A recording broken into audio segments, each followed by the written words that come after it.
So yung baba nila dito sa terminal, siguro mga ano pa, 12 minutes away papunta doon sa Tampok.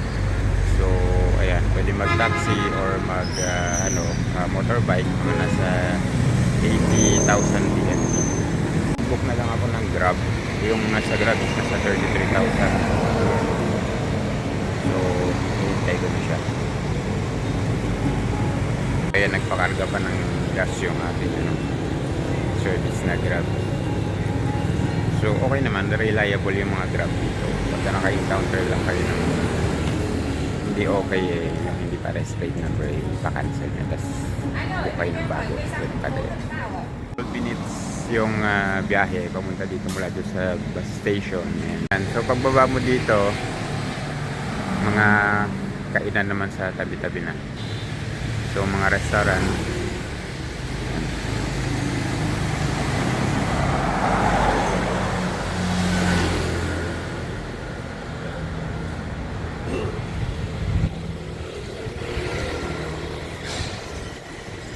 Yan, Tamkok Restaurant. So siguro mag-breakfast muna ako isa dito sa mga resto dito. Ano dito, ambience is very light. Dito sa area na napuntahan ko, parang ano pa rin siya. Parang probinsya pa rin siya. Since mamaya pa yung check-in ko, nag-stay muna ako dito sa isang coffee shop. So yun lang, ang maganda dito sa Vietnam in general, may mga wifi yung mga resto and coffee shop. Tapos ayan, may mga charger.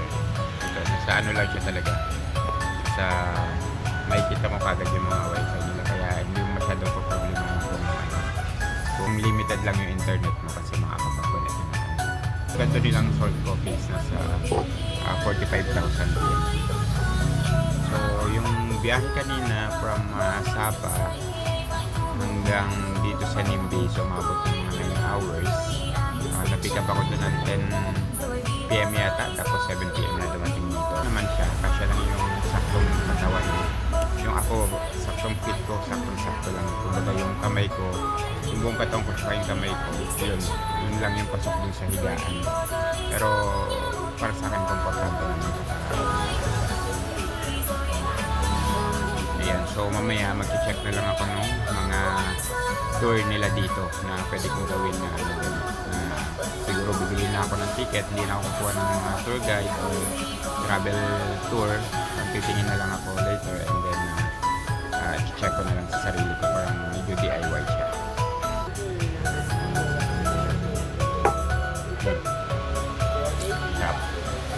Pupunta na ako doon sa hostel na aking nabook online. Mula dyan, lalakarin ko na yung papunta ng hostel. Ito yung daan niya.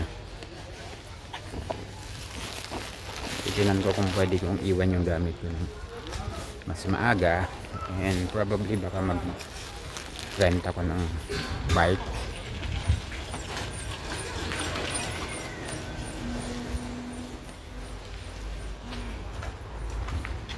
So ito lang siya from main road, medyo yan, rough road pa.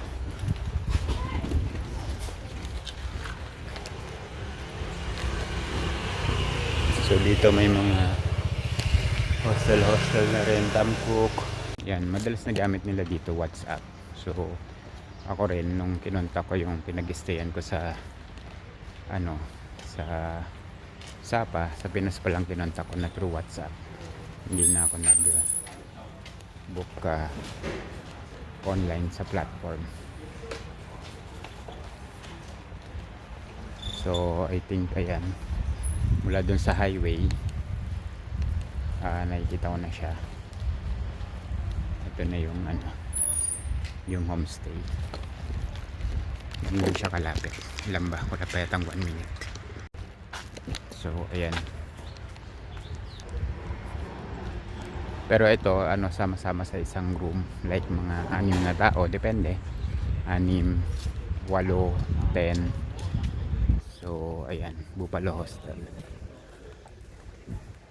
So ayan, yun nga, fully book sila kagabi, kaya wala silang available na ah, room pa or space pa para sa akin. So kailangan ko pa maghintay until 2 p.m. Pero ang maganda doon, meron silang lagayan ng mga luggage na kung saan pwede mo nang iwan yung mga luggage para makapag ikot-ikot ka within the area. And then balik na lang ng 2 p.m. or sabi nila i-inform na lang nila if magkaroon ng available before 2 p.m. So okay naman yung place dito sa labas, sa entrance pa lang, malinis, maayos yung sa reception, and okay naman. Yan, tong yogurt na to plain lang siya, pero kung mapunta kayo ng Sapa, tikman nyo to, mabibili to sa mga grocery. Masarap siya, lasa siyang gatas talaga. So yun lang. Yan, promise masarap. Tapos meron silang mga bike dito. Yan. Yung common na ginagamit ng mga tourist dito para mag-ikot-ikot, it's either ayan, motorbike or yung bike lang mismo, kasi malalapit lang yung tourist spot. Yan. So since hindi pa ako nakakapasok doon sa sa room, hinihintay ko pa yung oras ng check-in. Siguro mamaya na rin ako mag-rent na lang ako ng bike para makapag-ikot-ikot dito sa area. Yung mga menu nila,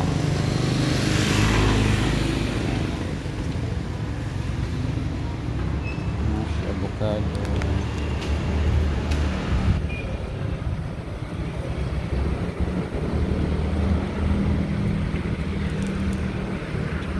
so nasa range ng ganyan yung mga pagkain. Yung mga resto,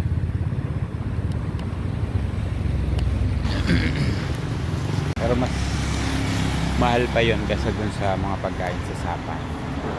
So tingin-tingin pa ako ng iba pang mas less ang price. Yun, parang mas okay yung mga presyo ng lakad-lakad pa. Ito.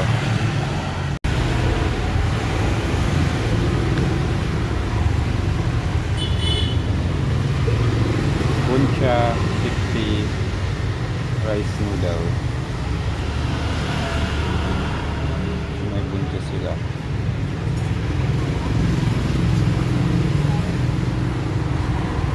Crab, fermented pork, steamed rice. Look at steamed rice now.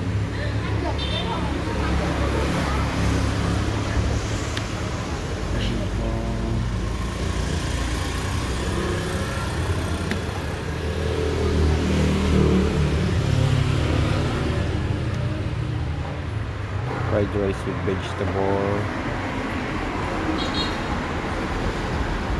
So ayan, 3 minutes away mula doon sa may hostel na tinutuluyan ko. Ayan, dito bumibili na lang ng ticket, and dito na rin sasakay ng bangka.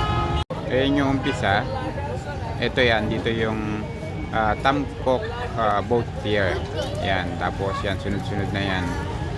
CA Cave, tapos High Cave, BA Cave, Beach Dong Pagoda, yan, Water Cave and Fairy Cave. So parang 7 destination siya, nasa more or less 800 pesos yun. So try ko na lang siya bukas. So yan yung mga ginagamit na bangka. Ito yung pinaka-pier nila. Tapos pupunta dun sa mga na yon, caves. Then yung paligid naman, mga kainan, cafe. So, pwedeng coffee, may banh mi. Yan, kadalasan mga banh mi ang pagkain. Or fried rice. So yan, may ito yung mga homestay. Fresh coconut, 35,000 BND siya. Siguro mga 70 to 80 pesos sa atin. Ito yung fried noodles with chicken, 55,000 BND. So ang total niyan is mga nasa 90,000 BND, more or less mga nasa 200 pesos. Yan, ganyan mga pagkain nila dito.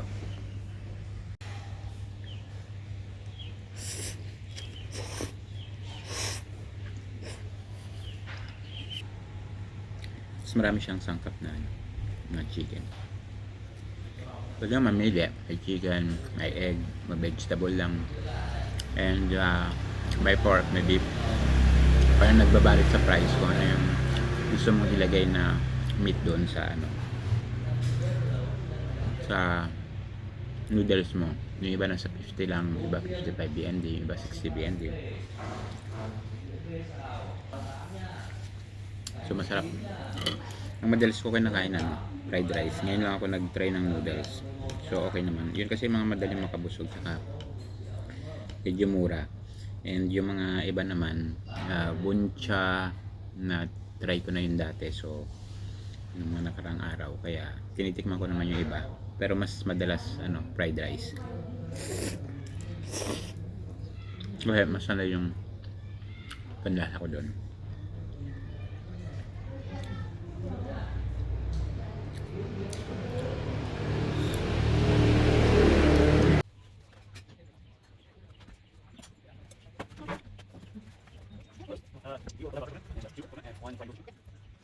Kung dollar yung pera nyo, so may mga napagpapalitan. Sa Sapa medyo kakonti.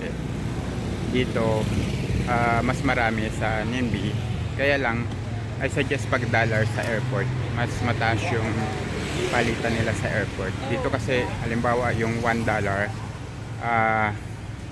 25,000. Pagka doon sa airport nasa 26,000 siya, point something pa. So mas okay na magpapalit na doon. Kaya doon ako nagpapalit nung bago pumunta. So chine-check ko lang para in case na kulangin, magpapalit ako. Pero yun nga, just for info lang na kung dollar ang dala nyo, sa airport na kayo magpapalit.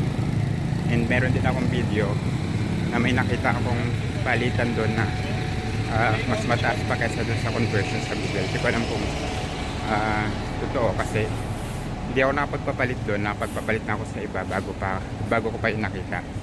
So ayan, pwede nyo rin tingnan yung video ko doon ng arrival sa airport at yung mga pinagpapalitan, mga possible na pwedeng pagpalitan ng dollar.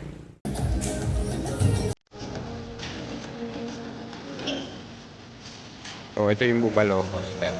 Yung kung mag-ano kayo dito, mag-stay kayo dito sa Bubalo, ito yung itsura dito. So yung mga dito is pwedeng room or pwedeng sama-sama sa isang room, like may 10, 8, 6 na tao sa isang room. Then sa labas naman marami rin mga ibang homestay na pwede kang pagpilian. Then dito mga nasa lang, parang 300 or less than 400 pesos with breakfast. So tinan ko mamaya yung itsura ng room and bed. Yung bag ko, kanina walang laman net.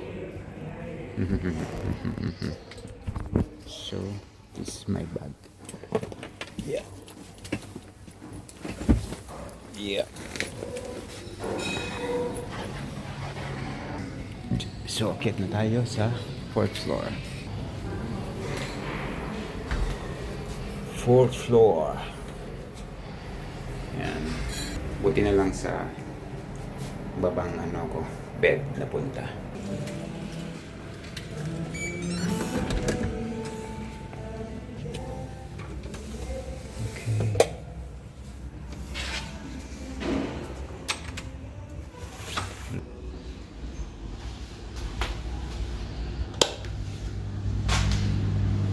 CR, malinis. And meron siyang dedicated na mga cabinet.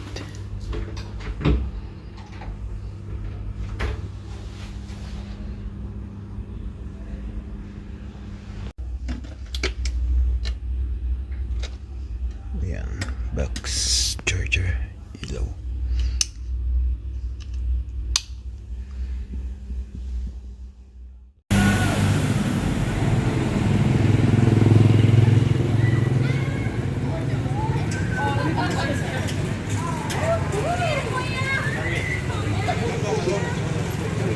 Mga rental dito sa labas, bike.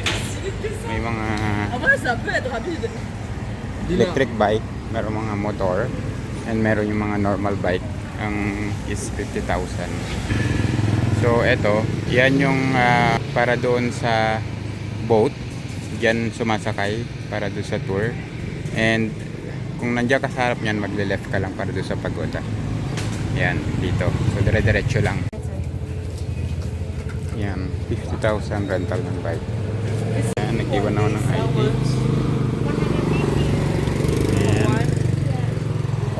And it's the bike.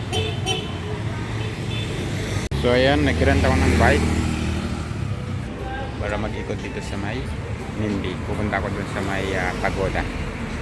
So let's see, anong oras na ba? 3:03, kung ilang minuto papunta doon. Check nyo yung view, huminto lang ako saglit. Ito. Ayan, ito I think pala isdaan yung nasa harapan or taniman din. Pero ang dami niyang isda eh. Hindi nga lang kita, medyo malabo pero madaming isda. Diba? Ganda.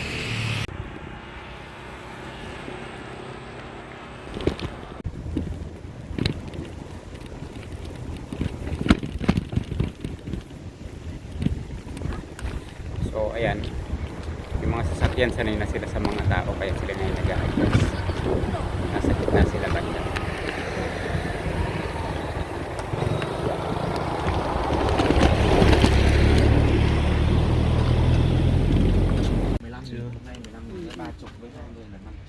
Ayan. May parking sila dito sa sa pagoda, may dedicated parking area pero may bayad siya na 30,000 BND and safe naman siya. So yung pagoda itself wala pero yung parking meron. So ayan siya yung pagoda. Umalis ako ng 3 and 3:24 na, so most mga 20 minutes yung yung pagbabike kasi pagkalakad more than 30 minutes. So ayun, sakto lang. So pasok na tayo.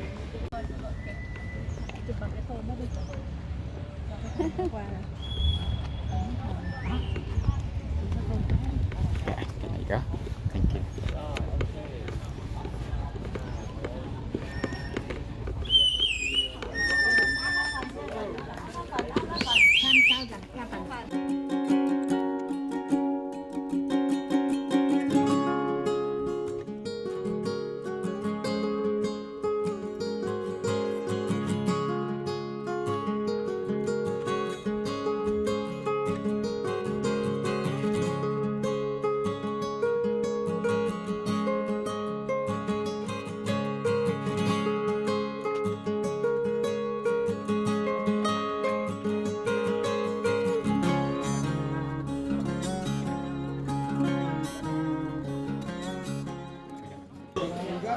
Tuloy lang aakyat dito sa may parang kuweba rin yata ito. Ayan.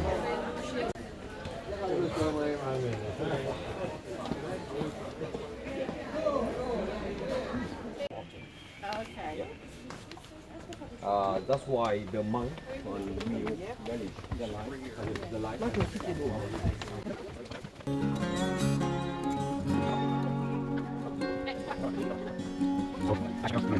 Pataas siya yung kuweba yata yan. Well, hindi naman siya sobrang taas. Hindi pa naman ako hinihingal. Saktuhan lang.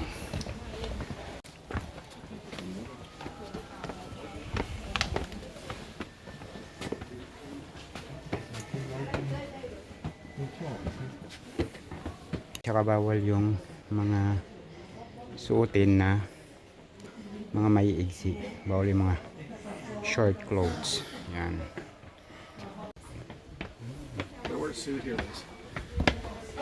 So ito siya.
So, ito na yung pinataas ng pagoda. Hindi siya sobrang taas, saktong-sakto lang. Kayang-kayang lakarin. So, dito nakalagay, don't climb up. Hindi na siya pwedeng akyatin. Yan, parang may pataas pa siya dun eh. Pero limited na siya dito.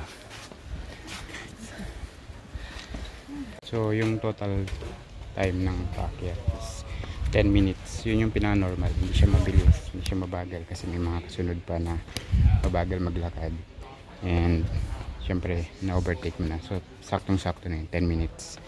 So, most likely, baka mas mabilis yung pababa. Baka 5 minutes lang. So, siguro mga 15 minutes lang ang akyat pababa nitong pagoda na to. So, siya nga pala walang entrance fee dito sa sa pagoda. Meron lang is yung parking fee kung meron kang dalang bike or motorbikes. Pero kung naglakad ka, syempre wala.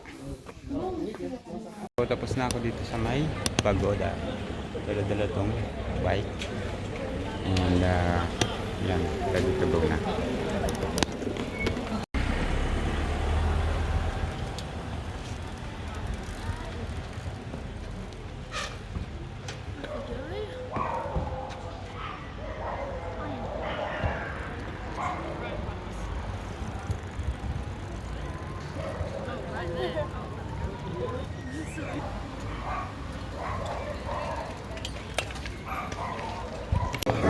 So, nandito na ako sa may parking. Yung bayad ng parking dito para sa Muwa Cave ay 5,000 BND. Tapos meron pa yatang charge doon sa pag-akyat sa cave mismo. So, yung total na time na inabot sa pagbabike is 20 minutes mula doon sa may mula doon sa may starting point sa may pier ng boat. Yun ang starting point. So now, nagwo-walk na paakyat doon sa may cave. So ito yung itsura niya. Yan. Yung mga parking fee ng bike doon. So kanya-kanya siya. Et ils vont dégager, hein. So may ticket. So ito yung ticket niya.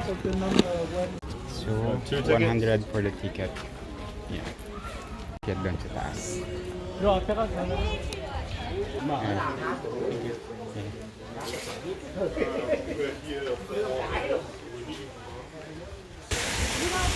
Yun siya, mataas pa.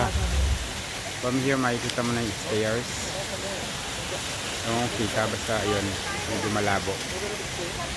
Pero malayo pa.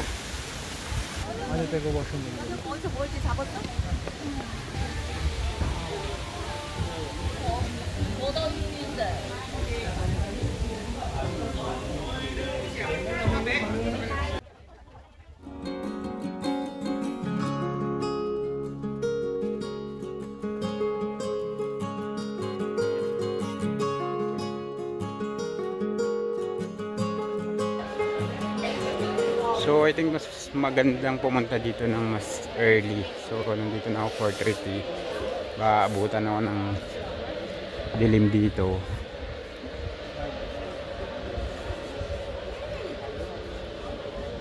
Medyo malaki pala yung area dito sa baba. Hindi lang siya basta aakyat ka ng bundok. Marami rin makikita sa paligid.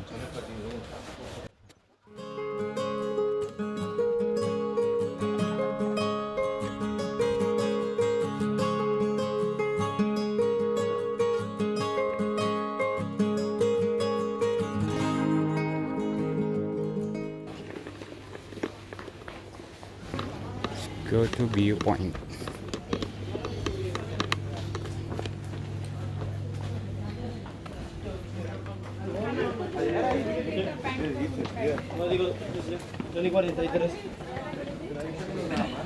Umpisa na ng steps sa stairs.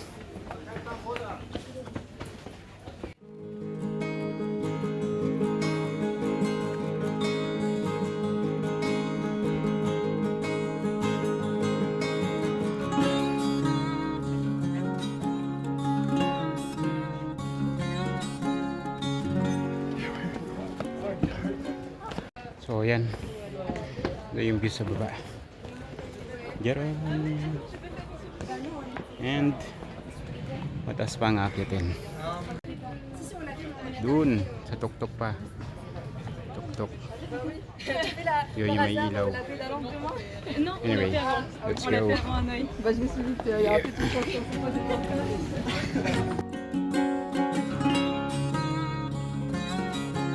Kung may na yung tuhod mo sa pag-akyat, huwag mo nalang akyatin. So, ibang ano ka na lang tour, yung mas light, yung pagoda mas easy and mas mababa. Tapos yung sa boat yun, pero hindi to, hindi mo na kaya, may mga sakit sa puso, hypertension, rayuma. So I don't recommend kasi mataas talaga siya.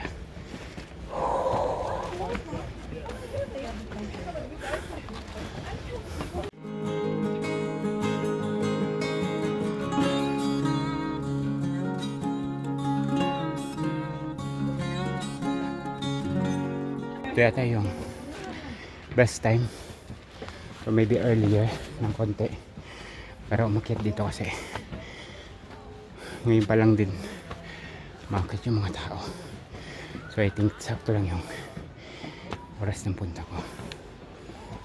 And make sure na may dala kayong tubig kasi uhawin kayo. Buti hindi masyadong mainit. Sakto lang yung weather. Hindi malamig. Hindi mainit.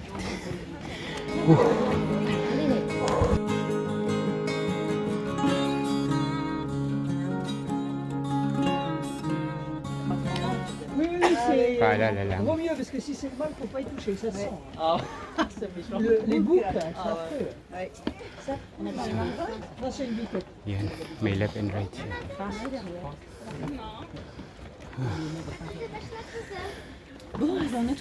C'est bon ou pas? C'est bon, voilà. On a besoin d'une bouche. Plus ça, si on monte au Yan, dragon, pang ça mountain fait 600. road. Oui. Meh. 596. So yan, may nabibilan din ng drinks dito.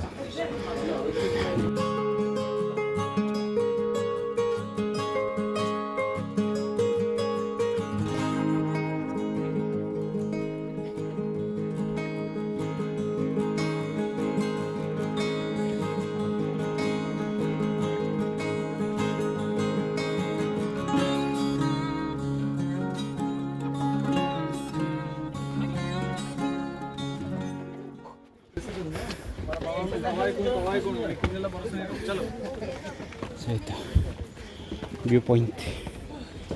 Meron pa sa taas. Konti.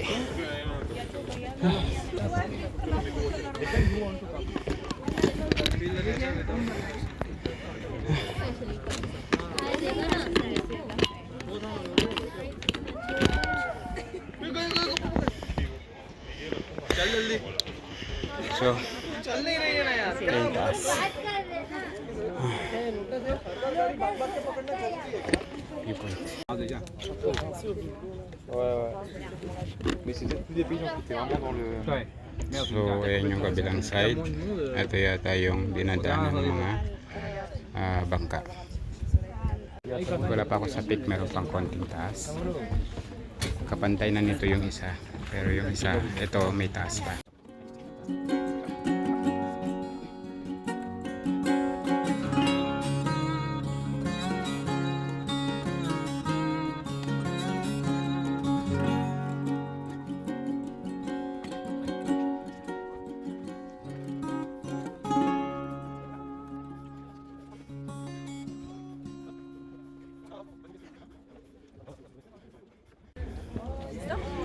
So basically ito yung makikita nyo dito sa taas, yung sunset, and ayan, ang daming tao and view. Ayan. Yan yung binay ko ng 20 minutes. At inakyat ko ng ilang minutes. Wait. Dumating ako 4:30. 5:04. So 30 minutes din yung packet. Umakyat. Ito yung pinaka-peak niya talaga. Yan yung may dragon.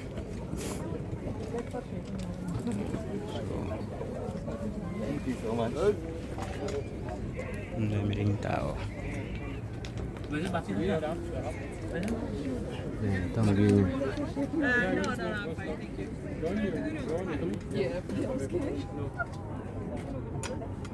Ayan, 360 view. So, yan yun. Pinatok-tok na talaga. Ayan. Dito na sila mga nagpapakuha ng picture. May mga kasama. Since ako, pwede naman. Yung baba ng Muwa Cave, do hindi naman talaga siya cave, kundi ano siya, bundok na may mga stairs. Then sa taas makikita mo yung sunset. So ayan, tapos sa baba niya dito parang may park. Ayan.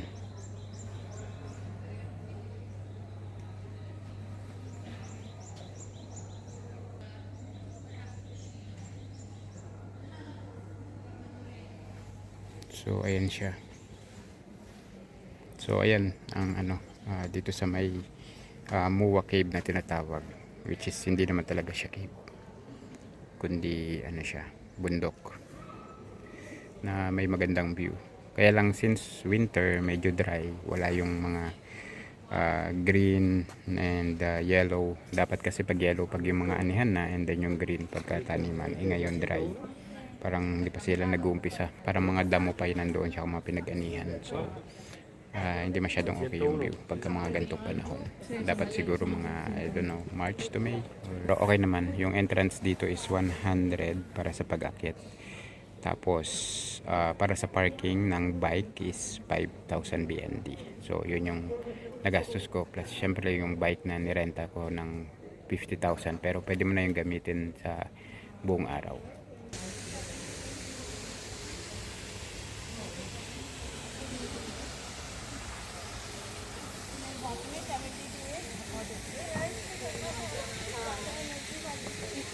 तुम नॉर्मल में भी थक जाओगे 70 Yun dun sa taas yung inakyat.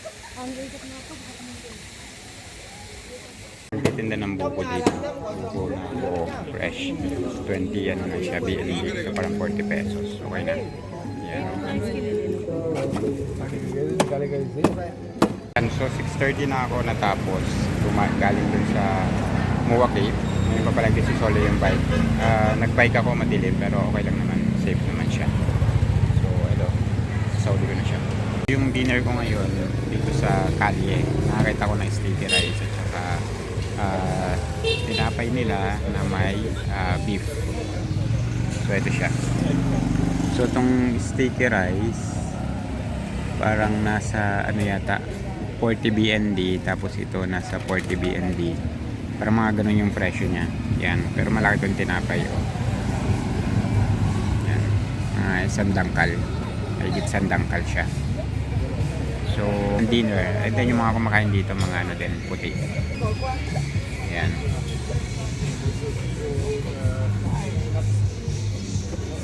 Kalye-kalye lang pwede na. So, eat.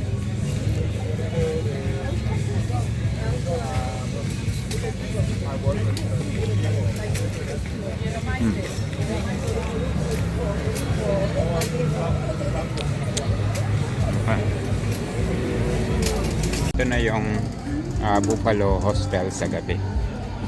Yan, party na.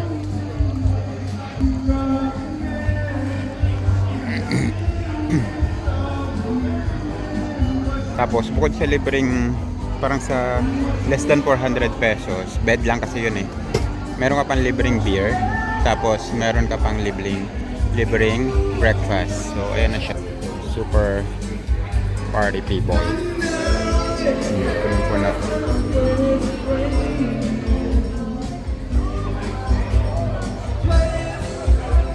Meron siyang bar.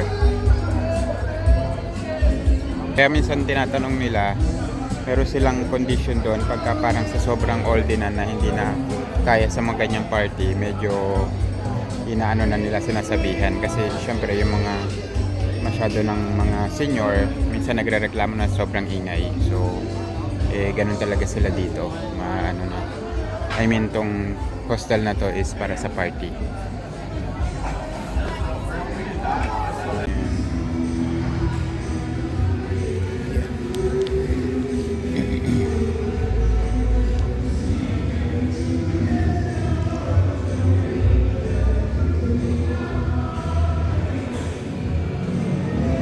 Ito, holding area. Ayan, nag-i-sleep.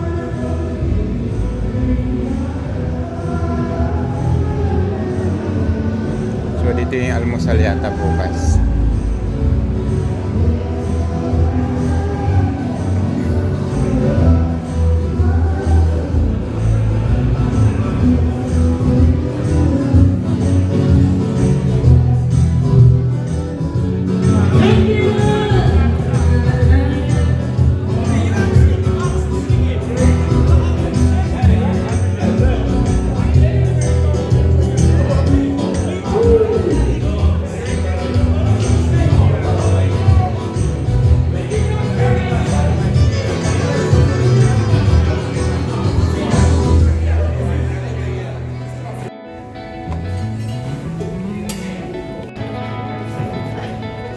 Yan, so dahil pang dalawang tao. You to Vietnam how many days? Here, You to Vietnam how many days? 10 days. Yeah, good Good Vietnam.